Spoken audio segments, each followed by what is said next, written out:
எங்களோட தம்பி இப்படி தான் படுத்து கொடுக்க கிடந்து செத்தவன். அப்பாவும் இல்லை. எனக்கு பை வைக்கும் அன்று ஒன்று நான் ஊசை போட்டு சாக வைக்க சொல்லி சொன்னேன். நான் கடவுள்கிட்ட விதியை பார்க்குறான் எப்படி என்று.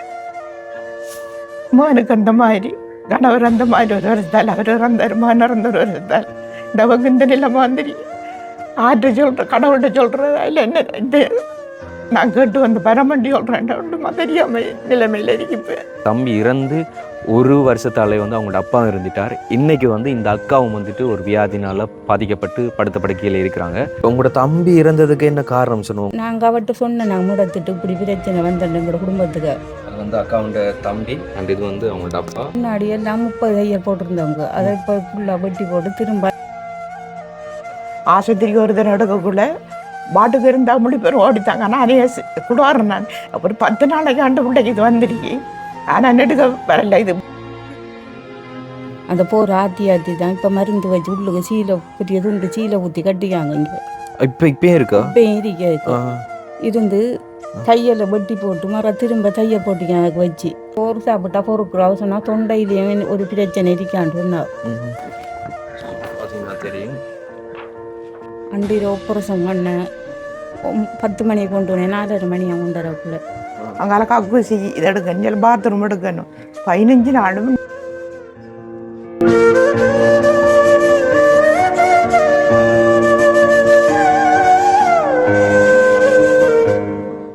வணக்கம், இது தமிழ் திறனில் ஆர்ஜி தமிழா. நான் உங்கள் ஆர்ஜி பிரகலாதன். இன்றைக்கி வந்து நம்ம எங்கே நிற்கிறோம் அப்படின்னு சொல்லி பார்த்தீங்கன்னு சொன்னால் மட்டக்களப்பில் திருப்பலகம் அப்படிங்கிற ஊர், அதாவது நம்மளோட ஊர். இன்றைக்கி வந்து நம்ம ஊரில் தான் ஒரு உதவி வந்து பண்ணி கொடுக்கப்புறம் எப்பேற்பட்ட குடும்பம், அவங்களுக்கு எப்பேற்பட்ட ஒரு உதவி அப்படின்னு சொல்லி பார்த்தீங்கன்னு சொன்னால் தொடர்ச்சியாக வந்து அவங்களோட குடும்பத்தில் 2 மரணங்கள். அதாவது இப்போது நோய்வாய்ப்பட்டு கட்டிலில் படுத்த படுக்கையாக இருக்கிற ஒரு அக்கா, அவங்கள்ட தம்பி வந்து இப்போ இறந்து ஒரு 3.5 வருஷம் 4 வருஷம் இருக்கும். அண்ட் அவங்களோட தம்பி இறந்து ஒரு வருஷத்தாலே வந்து அவங்களோட அப்பா இருந்துட்டார். இன்றைக்கி வந்து இந்த அக்காவும் வந்துட்டு ஒரு வியாதினால் பாதிக்கப்பட்டு படுத்த படுக்கையில் இருக்கிறாங்க. ஸோ இவங்களுக்கு என்ன ஒரு நோய் அப்படிங்கிறது வந்து தெரியாது. அண்ட் அவங்களோட தம்பியும் வந்து என்ன ஒரு நோயினால் இறந்தார் அப்படிங்கிறது வந்துட்டு தெரியாது. ஆனால் தொடர்ச்சியான மரணங்கள், அவங்களோட தம்பி இறந்து அவங்களோட அப்பா இறந்து இன்றைக்கி இவங்களுக்கு இந்த ஒரு கதி. என்ன சொல்கிறது, குடும்பத்துக்குள்ளே வந்துட்டு தொடர்ச்சியான இப்படி மரணங்கள் எதனால் நடக்குது, எதுக்காக வேண்டி நடக்குது அப்படிங்கிறது தெரியாது. இன்றைக்கி நம்மக்கிட்ட அவங்க ஹெல்ப்பாக கேட்டிருக்கிறது வந்து அந்த அக்காவுக்கான மெடிக்கல் செலவுக்கு ஏதாச்சும் ஹெல்ப் பண்ணுங்க அப்படி சொல்லி தான் கேட்டிருக்காங்க. ஸோ வந்து நம்மளால் முடிஞ்ச ஒரு உதவிகளை வந்து நம்ம அவங்களுக்கு பண்ணி கொடுக்கலாம் அப்படின்ட்டு தான் போக போகிறோம். நானே முன்கூட்டி அவங்களோட எல்லா விஷயங்களையும் வந்து சொல்லாமல் நீங்கள் வீடியோவில் பார்க்கக்கூடிய மாதிரி நாங்கள் எல்லாத்தையுமே வந்து காண்பிக்கிறோம். ஸோ இந்த ஒரு காணொலி வந்து முழுசாக பார்க்கலாம். என்ன சொன்னால், இப்போ எங்களுக்கு தெரிஞ்சு முதல்ல வந்து இது ஒரு சில்லறை கடைன்னு சொல்லுவாங்க. என்ன சொன்னால், அந்த சின்ன சின்ன சாமான்கள் வச்சு இப்போ சின்ன பிள்ளைகள் வந்து சாப்பிடக்கூடிய சாமான், அதோட சேர்த்து இந்த வடை கிழங்கு அதுகளை வந்து விற்று கொண்டவங்க. இப்போ வந்து ரன் பண்ணுறது கிடையாது அப்படின்னு சொல்லியிருந்தாங்க. அதற்கான காரணம் என்ன அப்படிங்கிறது வந்து தெரியாது. ஆனால் இப்போ அதை வந்துட்டு ரன் பண்ணுறதுலன்னு சொல்லியிருந்தாங்க. இந்த மழை டைமில் அதிகமாக வந்து இங்கே இந்த சைடில் வந்துட்டு தண்ணி ஏறிடும். பலமே வந்து இது கொஞ்சம் ஆற்றை அண்டின பகுதி அப்படிங்கிறதுனால நிலம் வந்து பதிவாக இருக்கிற எல்லா பிற வீட்லேயும் வந்துட்டு தண்ணி வந்துடும். அது வந்து அப்படியே கொஞ்சம் சதுப்பு மாதிரி இருக்கும். அப்படியே இவங்க வந்து தான் அம்மா அண்ட் வந்து அக்கா வந்து உள்ளே இருக்கிறாங்க. நாங்கள் ஃபெஸ்ட்டுக்கு வந்து பார்த்துட்டோம். வணக்கம் அம்மா, எப்படி இருக்கிறீங்க? வருத்தம் தான், எப்படி இருக்கிறேன். அதில் ஒன்றும் செய்ய முடியாது. எனக்கு வருத்தம் வருவாங்க. அவகாசத்தில் வச்சுருந்த விளைஞ்சு வருவாங்க. ஒன்றுங்க மகனுக்கு இந்த மாதிரி நிலைமை வந்தாலும் அவர் செத்த ஒரு வருஷத்தில் போனவர் ரொம்ப வச்சு பட்டு விளைஞ்சு ஒன்றும் ஆஸ்பத்திரிக்கு முன்னாடி நிலையெல்லாம் இப்பயும் கூட நடக்கையில் வேலையெல்லாம் பெருசாக இதையெல்லாம் என்ன பார்க்குறேன் அவள் பார்க்குறேன்னா நான் கடவுள்கிட்ட கேட்டு தெரியும். நான் என்ன செய்கிறது இல்லை, 2 நிலைமை தெரியாமல் நிலையில் இருக்கிறேன். அவன் அந்த படத்தோட கையிலடக்கா ஒன்றும் செஞ்சிக்கல. அங்கே ஆஸ்பத்திரி வட்டம் சொன்ன உங்களுக்கு பராம்பரை இல்லை இருந்து பழைய ஆக்களுக்கு இருந்து நான் இன்னும் ஒன்றும் தெரியும் அப்படி இருக்கல. அப்போ உங்களோட மகனுக்கு வந்தபடியா இது இந்த நோய் அப்படி தான் இருக்கும் அப்படின்னு சொன்னேன்.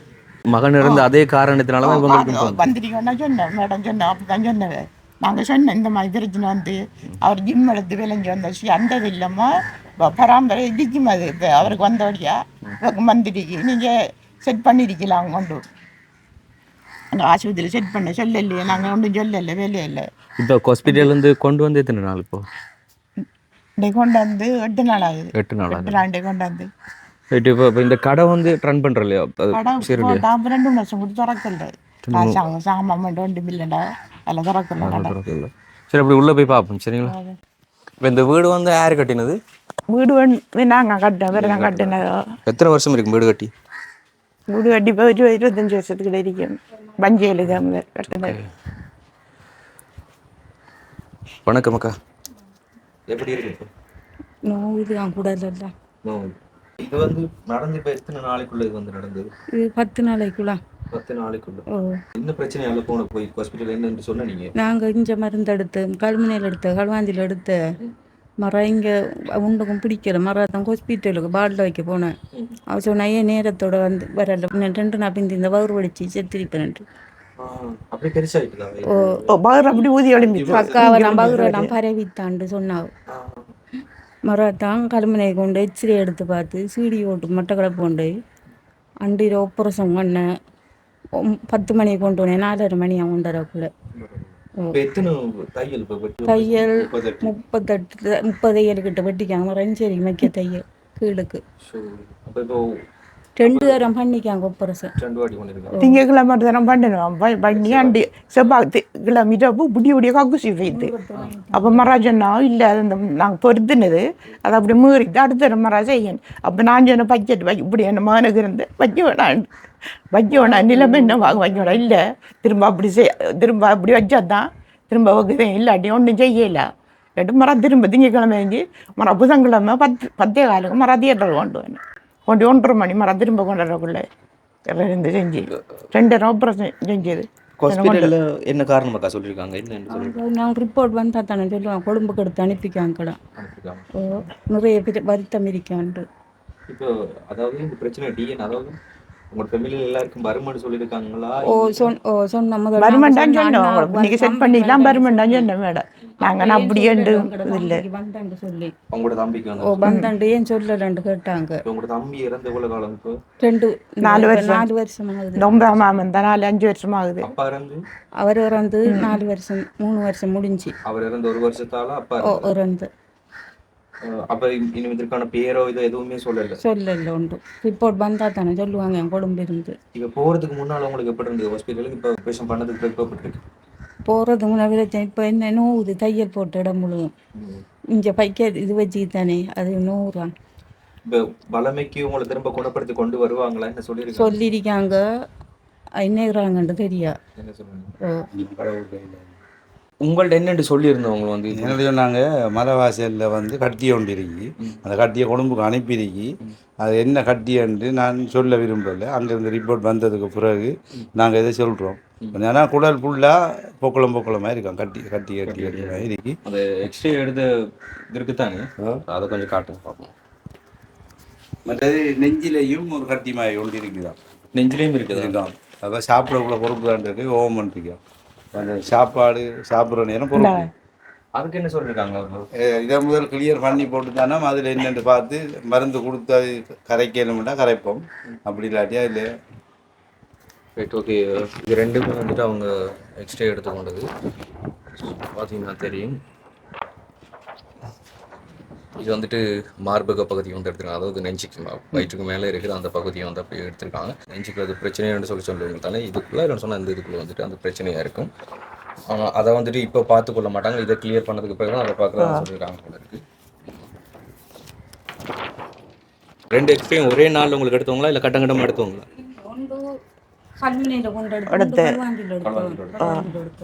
ஞாயிற்றுக்கிழமை திங்கக்கிழமை எடுத்தேன். ஓகே, இது களுவாஞ்சிரியில் எடுத்து அது கல்மையில் எடுத்தது.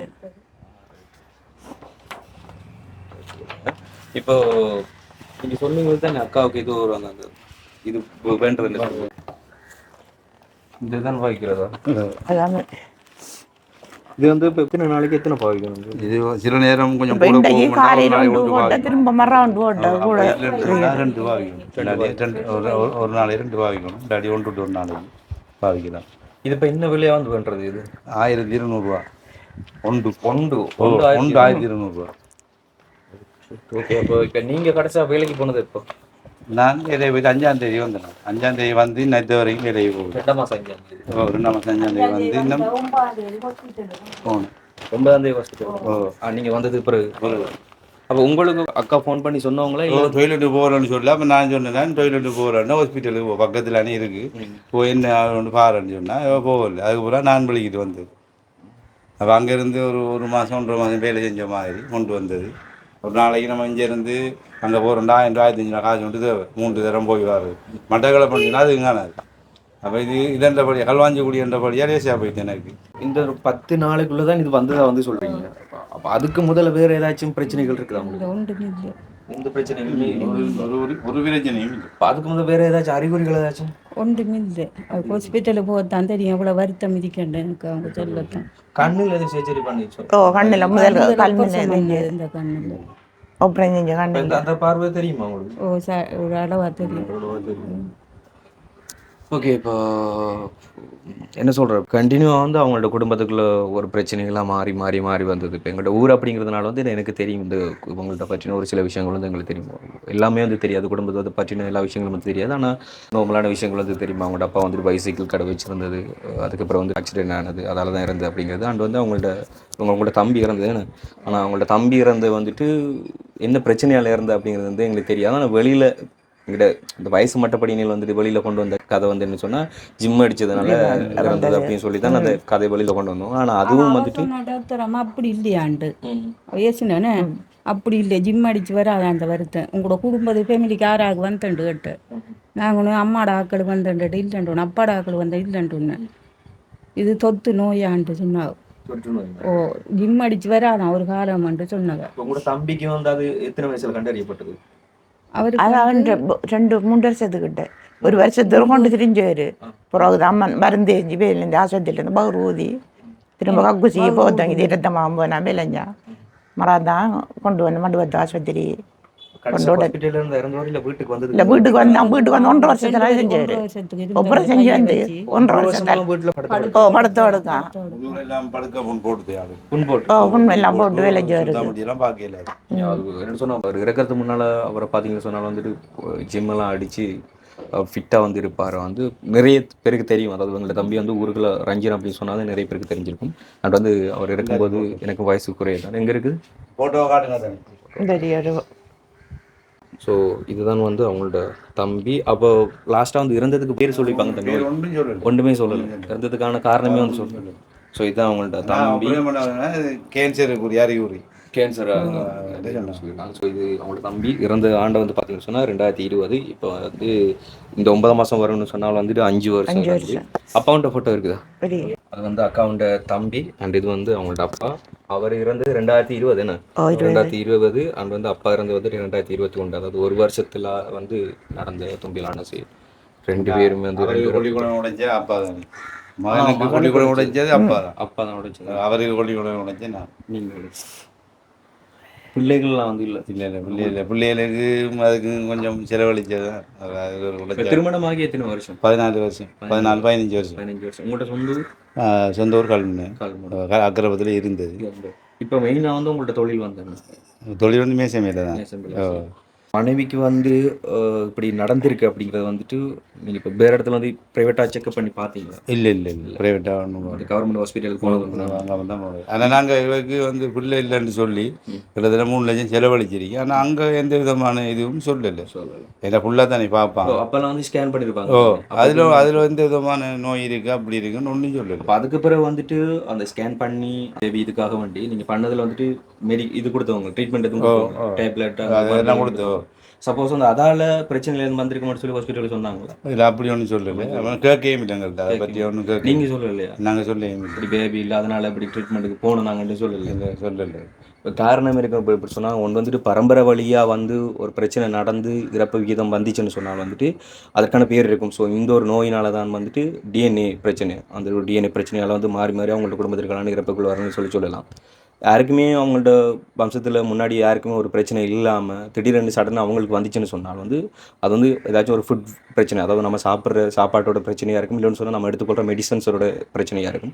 அந்த மெடிசன்ஸில் வந்துட்டு கொடுக்குற சில இடங்கள் வந்துட்டு ராங்காக வந்து நம்ம அதை யூஸ் பண்ணி கொண்டோம்னு சொன்னால் அதனாலே வரக்கூடிய எஃபெக்ட்லாம் இருக்கலாம். நீங்கள் அடுத்த வாட்டி கிளினிக்கு போனீங்களா இருந்தாலும் கூட வந்துட்டு இந்த பிரச்சனை சொல்லிக் கொடுங்க.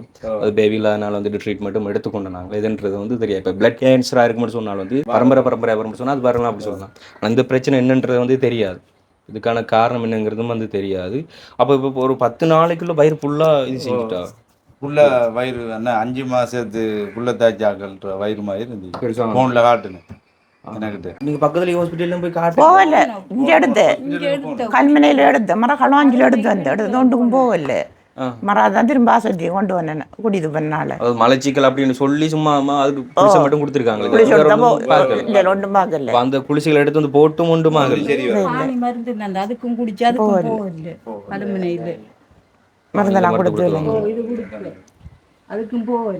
இது எந்த ஹாஸ்பிட்டல் இது எடுத்து கல்முனையில் எடுத்து போய்க்கு கழுமனைக்கு. இப்போ என்ன சொல்லியிருக்காங்க ஹாஸ்பிட்டலில் வந்து இது என்ன சொல்லி குடும்பத்துல இருந்து ரிப்போர்ட் வந்தால் தானே என்னென்னு சொல்லுவேன்னா அது கடையில் எதுவும் நீங்கள் என்கிட்ட கேட்கக்கூடாதுன்னு ஆப்ரேஷன் பண்ணாமல் சொல்லியிருக்கா. ஆனால் நீங்கள் ஒன்றும் பயப்பட தேவை, கேட்குற சாப்பாடுகளை வாங்கி கொடுங்கோ, செய்து கொடுங்கோ. 6 மாதம் இல்லாட்டி 1 வருஷத்தால் நேரம் வேண்டதை நான் அதை கிளியர் பண்ணி தருவேன் சொல்லியிருக்கா. அப்போ நான் சொன்னேன் எங்களுக்கு உதவி இல்லை, மற்றது கையில் நிதியும் பற்றாக்குறை, திடீர்னு நம்ம இது நடந்தாலும் எங்கிட்ட அப்படி அவ்வளோ இல்லை மீன் எப்படியா நீங்கள் தான் உண்டு. ஏன்னா இவன் நல்லா இருந்தால் தான் நான் தொழிலுக்கு போகலாம் மட்டும் அவர்கிட்ட சொன்னேன். அப்போ அவள் தோளில் சட்டி போட்டுன்னா நீங்கள் ஒன்றையும் பற்றி யோசிக்காங்க, மனைவிக்கு எல்லாம் கிளியராகும்.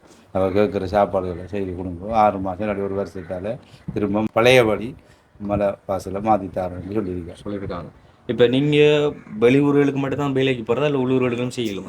இப்போ ஊருக்குள்ளே தொழில் கொஞ்சம் சவுப்பு, அப்போ அதுக்காக வெளியிடங்களுக்கு தான் போகலாம். இடங்கள் தான் போகிறது. இப்போ லாஸ்ட்டாக யாழ்ப்பாணத்தில் வேலை செஞ்சு போட்டு 5ஆம் தேதி வந்தேன். இவையை விட்டுட்டு நான் இங்கே போகிறேன். அது அவைக்கு மேலே அது அவைக்கும் ப்ரெஷர்ஸ் இனி வருது, கால் வீங்கிது. இப்போ வார்டில் இருந்த 25 நாளைக்கும் அவள் தான் கூட நின்று, வேறு ஒரு தருமே இல்லை. நம்மளோட கடமை காலையில் போகிறது, மதியம் போகிறது, இரவையில் போகிறது.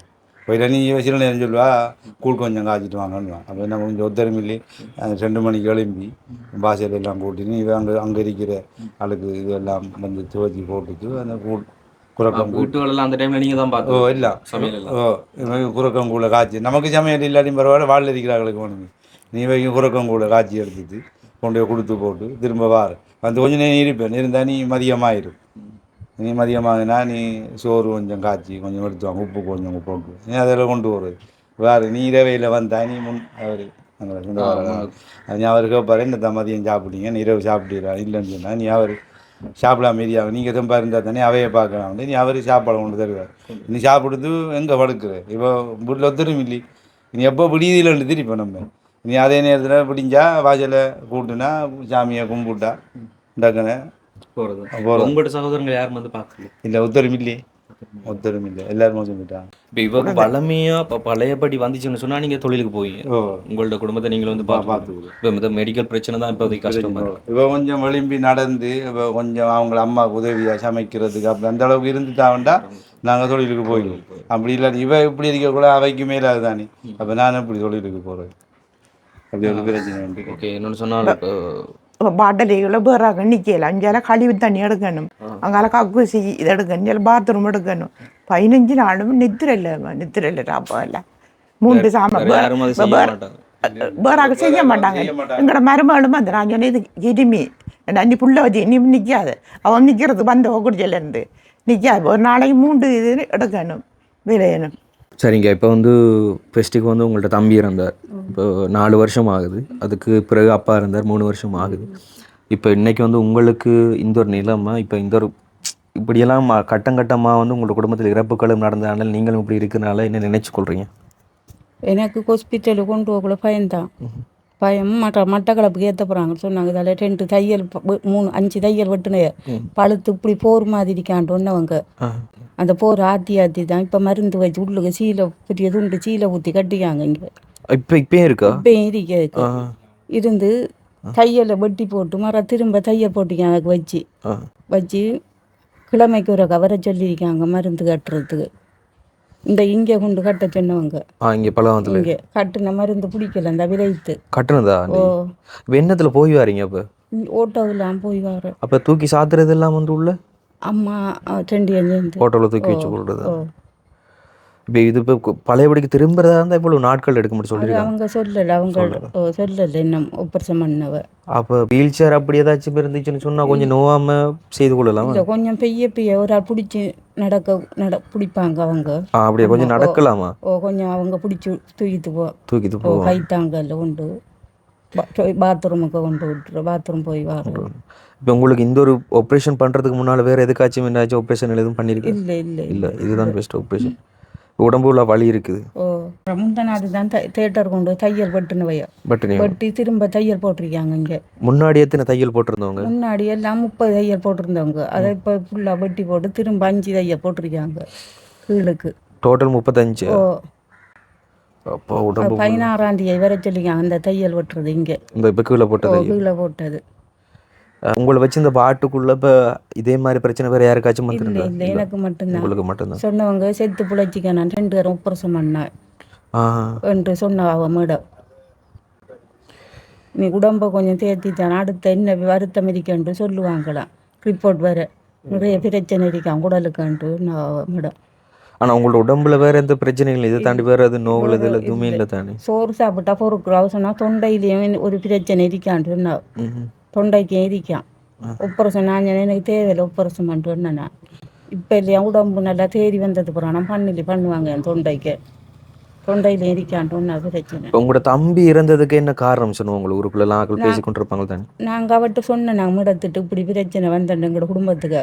அப்போ வெளிநாடு ஜிம் எடுத்தா எல்லாம் போய்க்க ஜிம் எடுத்தெல்லாம் நீங்கள் நம்பாதங்கண்டா நிறைய உப்பரசம் பண்ணால் நம்பாங்க ஜிம் எடுத்தன்ட்டு. இந்த பராம்பரைக்கு வருமானம் மராஜன் உங்களோட அண்ணாவையும் செட் பண்ணி பாருங்க சீடி போட்டுன்ட்டு ஒன்றாவுக்கு இருக்கும் ஒரு வேளை பராம்பரைக்கு இன்னொரு அண்ணா இருக்கு இருக்கு சீடி போட்டு பார்க்க சொல்லி அவரையும் செட் பண்ண சொல்லி சொன்னாங்க. ஒன்று இல்லைன்ட்டு அப்படி நம்பிக்கை இல்லைன்ட்டு சொல்லக்கூடாது இருக்கும். இப்போ உங்கள் தம்பிக்கு வந்தவரது இப்போ உங்களுக்கு வந்துக்கு ஜிம் எடுத்து மாவுத்துண்டெல்லாம் எல்லாம் போய்க்கதை நம்பாங்கன்ட்டு சொன்னாவ. அப்போ தம்பி வந்து எவ்வளோ காலமாக படுத்த படுக்கையாக இருந்தார்? தம்பி 2 வருஷமா இருந்து. 2 வருஷமா இருந்து. அப்பாவுக்கு ஆக்சிடென்ட் ஆகி? அப்பாவுக்கு ஆக்சிடென்ட் அன்றைக்கு 10ஆம் மாதம் 9ஆம் தேதி ஆக்சிடென்ட் பட்டு 10ஆம் மாதம் 10ஆம் தேதி செத்தவர். ஒரு நாள் ஏழு.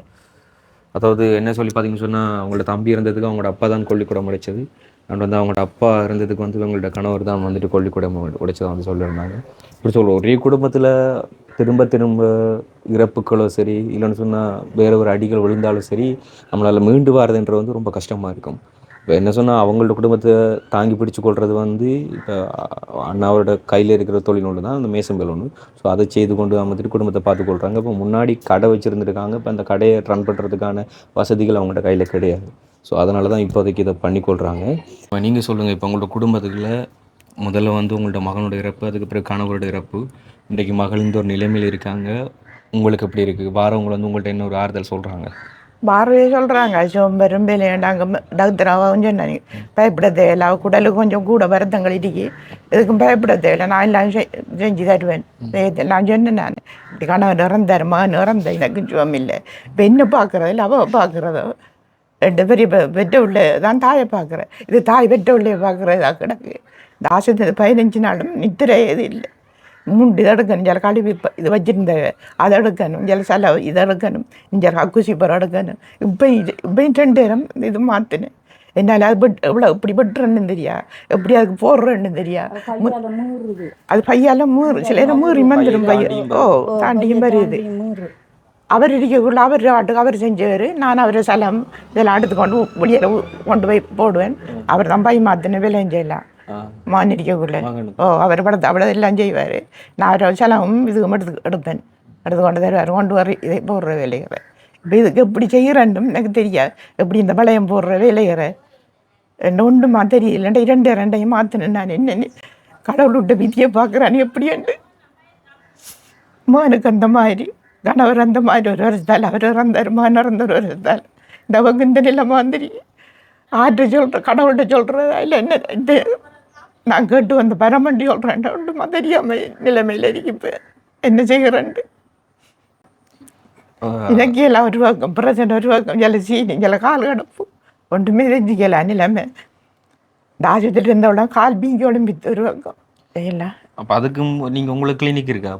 நான் கிளினிக்கு போகிறேன். நான் போகிறேன், குளிசாமல் எடுக்கிறேன். வந்து நான் போகல வேறு ஆளுக்கு போகாடி தான் குளிசையெல்லாம் எடுத்தேன் விளைஞ்சு. இப்போ இந்த இடுப்பு பிடிப்போம் ஆசத்தை குனிஞ்சு விளைஞ்சு இடுப்பு பிடிப்போம் ஒன்றுமே தெரிஞ்சிக்கலாம் நிலைமை. என்ன செய்கிறட்டு தெரியா அந்த நிலைமையில் இருக்கு. கடவுள் இப்படியா நிலைமையை கொண்டு எனக்கு அதுலேயும் கிடந்து தெரிஞ்சு இதிலே நீ வயதான காலத்தில் உத்தரியாண்டு விட்டுருக்காரு கடவுள் ஒன்று. என்ன நிலைமை மட்டும் தெரியுதில்லை அமெரிக்கா. அதான் இப்போ என்ன சொல்கிறது, மேலே இப்போ அக்காவுக்கு இந்த ஒரு நிலைமை வந்திருக்கு, அவங்களோட தம்பிக்கும் இந்த ஒரு நிலைமை வந்தது, அவங்களோட அப்பாவுக்கு வந்துட்டு இறந்தது வந்துட்டு ஆக்சிடென்ட் பட்டு. ஆனாலும் இறந்துட்டாங்களே 3 பேருக்கும் இப்போ வருத்தம் தான் வந்ததுக்கு அது டிஎன்ஏ பிரச்சனை அந்த வருத்தம் இதுன்னு சொல்லலாம். ஆனால் வெவ்வேறு விதமான ஒரு இறப்புன்னு சொல்லும் போது திரும்ப திரும்ப அவங்களோட குடும்பத்துக்குள்ளே ஏன் இது நடக்குன்றது தெரியாது. நம்ம வந்து பெருசாக அந்த கடவுள் நம்பிக்கைலாம் கிடையாது. ஆனால் ஒரு மன ஆறுதலுக்காக வேண்டி கோயிலுக்கு போகிறது சரி, சாமி வண்டி கொள்றது சரி, இதெல்லாம் பண்ணுவோம். ஆனால் தொடர்ச்சியாக அவரே குடும்பத்தில் இப்படி நடந்து கொண்டு இருக்குன்னு சொன்னால் அது என்னன்னு சொல்கிறது வந்து தெரியாது. சில பேர் சொல்லுவாங்க கர்மா, பாவம், அது இது. சில பேர் சொல்லுவாங்க தோஷம்னு சொல்லுவாங்க. அப்படி 1000 சொல்லுவாங்க. ஆனால் நம்மளுக்கு அதிலலாம் வந்து அவ்வளோ நம்பிக்கை கிடையாது. சயின்ஸ் ரீதியாக பார்க்க போனோம்னு சொன்னாலும் வந்துட்டு இது வந்துட்டு இப்போ அவங்கள்ட்ட எப்படி சொல்கிறது வம்சாவளியாக வந்ததும் சொல்ல இயலாது. அவங்களோட குடும்பத்துக்குள்ள மட்டும்தான் இது ஆரம்பிச்சிருக்கு. அப்போ ஏதாச்சும் டிஎன்ஏ மாற்றங்களினால் அது நடக்கலாம் அப்படின்னு வந்து சொல்லலாம். நம்மளால் வந்துட்டு எதுவுமே சொல்ல முடியாது. சொன்னால் டாக்டர்ஸ் கூட வந்துட்டு இப்போ இது என்ன ஏதுன்னு சொல்லி சொல்லலை. ரிப்போர்ட் வந்தால் தான் வந்துட்டு அவங்களாலையும் சொல்லலாம் அப்படின்னு சொல்லியிருக்காங்க. ஸோ அதனால் நம்மளும் வந்து எதுவுமே சொல்லிக்கொள்ள முடியாது. அண்ட் வந்து வீடியோ பார்க்குற நீங்களாக இருந்தீங்கன்னு சொன்னால் உங்களுக்கு தெரிஞ்சவங்களுக்கு யாராச்சும் இப்படியான பிரச்சனைகள் நடந்து அவங்க திரும்ப மீண்டு வரதுக்கு என்னெல்லாம் பண்ணாங்க அப்படிங்கிறத வந்துட்டு நீங்கள் எங்களுக்கு கால் பண்ணி எங்கள்கிட்ட சொன்னாலும் சரி, இல்லை சொன்னால் கமெண்டில் சொன்னாலும் பிரச்சனை இல்லை. அது அவங்களுக்கான பெரிய ஒரு யூஸ்ஃபுல்லாக இருக்கும். சரிங்கம்மா, இப்போ வந்து இவங்களோட செலவெல்லாம் வந்து எப்படி பார்த்துக்கொள்றீங்க? இப்போ கஷ்டம்தான், தொழிலும் இல்லை தானே, கஷ்டம்தான். இப்போ என்ன இருப்பாரு அங்கரிக்குள்ளே வந்து பார்த்தாக்கள் நாங்கள் 500 இருந்தாங்க. அங்கே தாசத்தில் சாமானி வெள்ளோடுப்பு 2 வேண்டுன்னு விளைஞ்சு விளைஞ்சல அந்த காசை தான் போட்டு விளைஞ்சு ஜெய்மல்ன்ற காசை வச்சு நாளுக்கு கரை சாமான் சமைச்சு கொடுக்குற வேலையிற ஆஸ்பத்திரிக்கு ஒரு தடவை எடுக்கக்குள்ளே பாட்டுக்கு இருந்தால் முழு பேரும் ஓடித்தாங்க. நானே குடுவாரன் நான் ஒரு 10 நாளைக்கு ஆண்டு பிள்ளைக்கு இது வந்துருக்கு.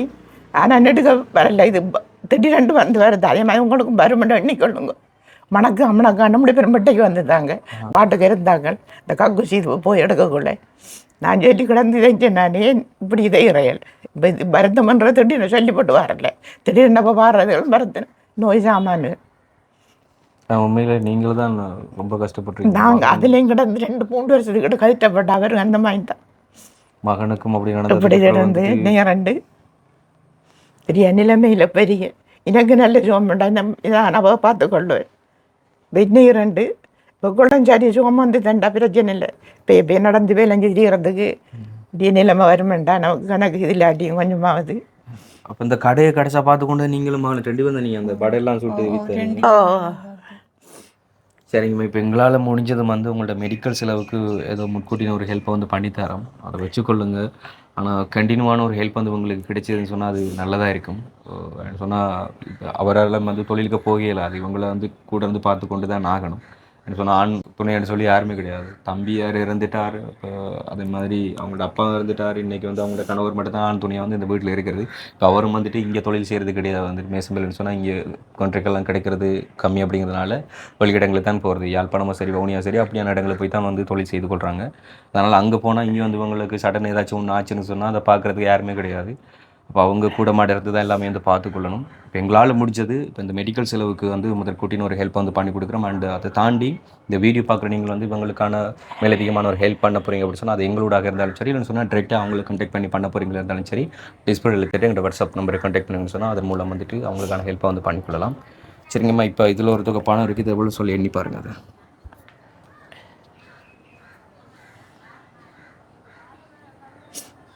30,000 இருக்குது. இதை வச்சுக்கொள்ளுங்க. ஹாஸ்பிட்டலுக்கு கொண்டு வரல வந்து இந்த செலவுகளுக்காண்டி வச்சுக்கொள்ளுங்க. இது மட்டும் தான் எங்கள்கிட்ட கையில் இருக்குது.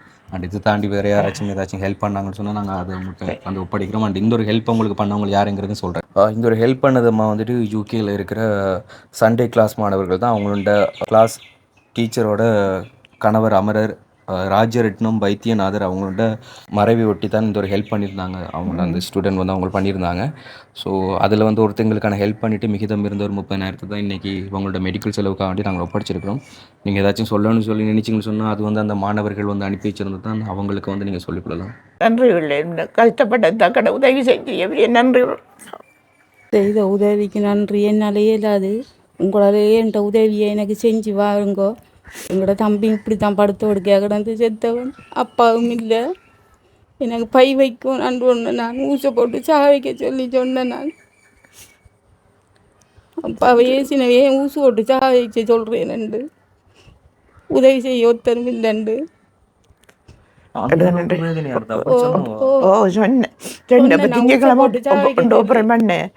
புதன்கிழமை கிட்டந்து கத்து எனக்கு ஊசை போடுங்க எனக்கு ஏழு இதை இறந்து வேலை இறந்து அவன் நாளோட திங்கக்கிழமை ஒப்புரசத்தோட திரும்ப அதை பிரித்து மறா செய்யணுமெண்டு ஒன்று செய்யாட்டி ஒன்றும் செய்யல. திங்கக்கிழமை ஒப்பனை செஞ்சு வர திங்கக்கிழமை 9:30க்கு மட்டக்களப்பு சீட்டு எடுத்து வந்து நாங்கள் 10 மணிக்கு தேட்டருக்கு வேணும் போனால் 4:30 மணி வெளியால் 1:30க்குள்ளே. அப்போ நான் தனியாக விட தேகம் தங்குள்ளாருக்குள்ளாரு வேண்டியது என்ன மேடம் முடிஞ்சு எல்லாம் முடிஞ்சுடா. அப்போ திங்கக்கிழமை ஒன்றும் இல்லை. செவ்வாய்க்கிழமை இரவு விடிய கக்குசி போதேன் எனக்கு தெரியல.